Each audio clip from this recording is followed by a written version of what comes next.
Exorcismos, Amores e uma Dose de Blues é o livro de Eric Novello que mistura Lewis Carroll com Agatha Christie. Mistério, viagens entre mundos e uma loucura de imagens que, apesar de tudo, parecem um preto e branco com tonalidades de azul, são o que vão dar o tom dessa história de alta fantasia.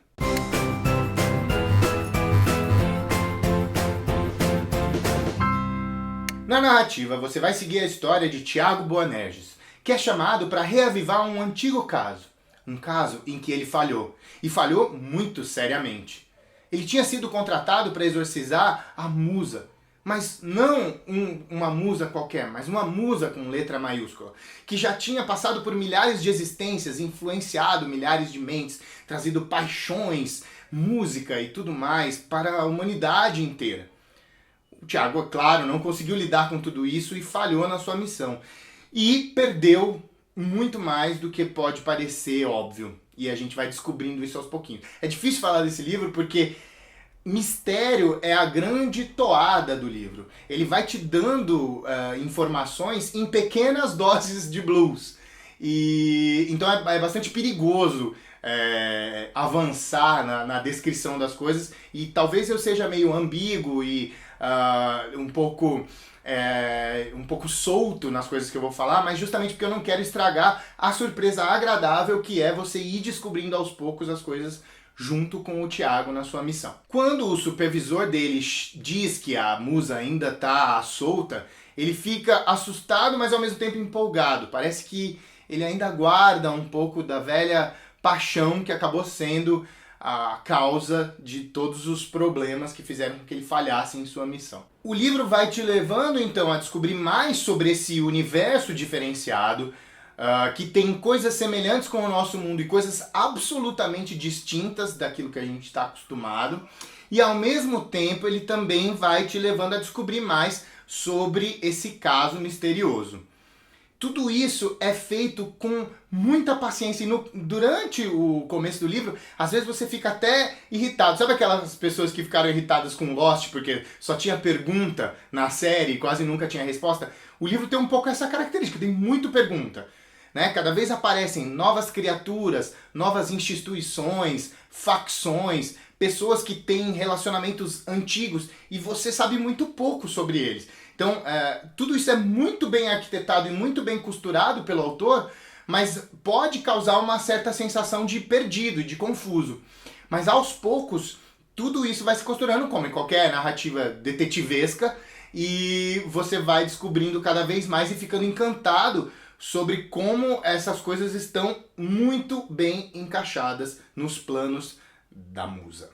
Os personagens são muito complexos. Além deles viverem num universo completamente diferente, que tem outros tipos de relações, eles pertencem a raças, classes, profissões e coisas muito diferentes. Aliás, falei raça, classes e me lembrou um pouco o universo dos role-playing games. Então, para quem joga jogo de fantasia, tem um pouco um envolvimento, de repente conhece o universo de Shadowrun ou coisas do gênero, tem um pouco mais de facilidade, porque é um pouco cyberpunk, e ao mesmo tempo é completamente fantasioso. Então tem um pouco Neo de Matrix e ao mesmo tempo tem a Alice no País das Maravilhas. Como é que um homem que resolve casos de mistério se envolve com uma musa cujo objetivo é despertar paixões e descontrole?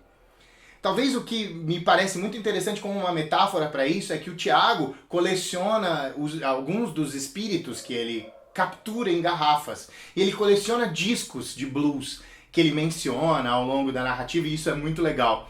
É interessante então que parece que é uma tentativa de colocar ordem num mundo que se tornou um caos depois da paixão dele pela musa. E ao longo da narrativa parece que é isso que está tentando acontecer ali. O Tiago não está muito decidido, ele é um pouco dúbio. Que, aliás, tem muito a ver com essas narrativas noir, em que você segue um detetive que, ao mesmo tempo, parece ser herói, mas a gente não confia muito. Então, é bastante interessante como ele é esteticamente construído, o livro, para te levar a ficar com essa desconfiança de, afinal de contas, o que é que está acontecendo, quem é esse cara, o que ele quer, será que ele é do bem ou do mal, vamos dizer assim, será que ele quer derrotar a musa ou ele quer só voltar para ela?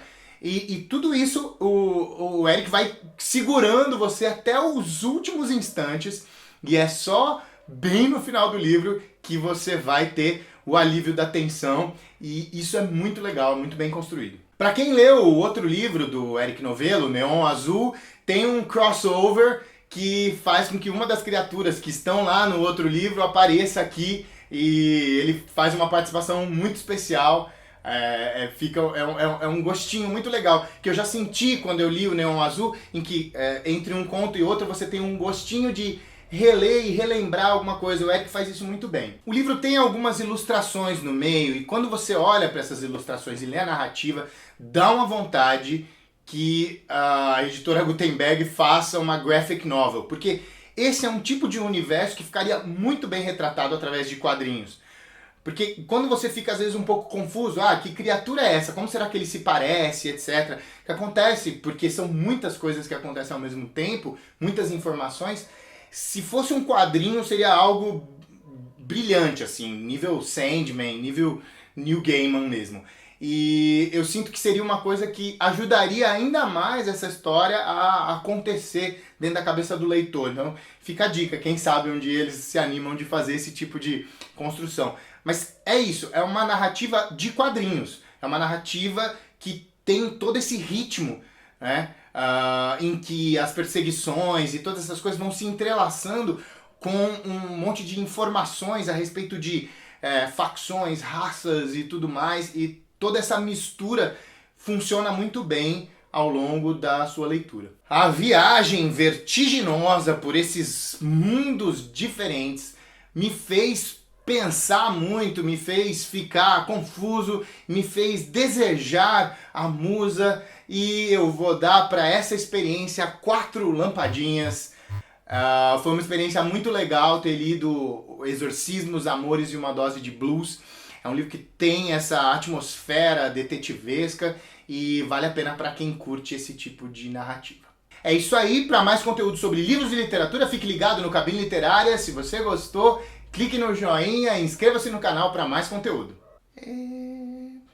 Leleo, Leleo, Leleo, Leleo, Brasil!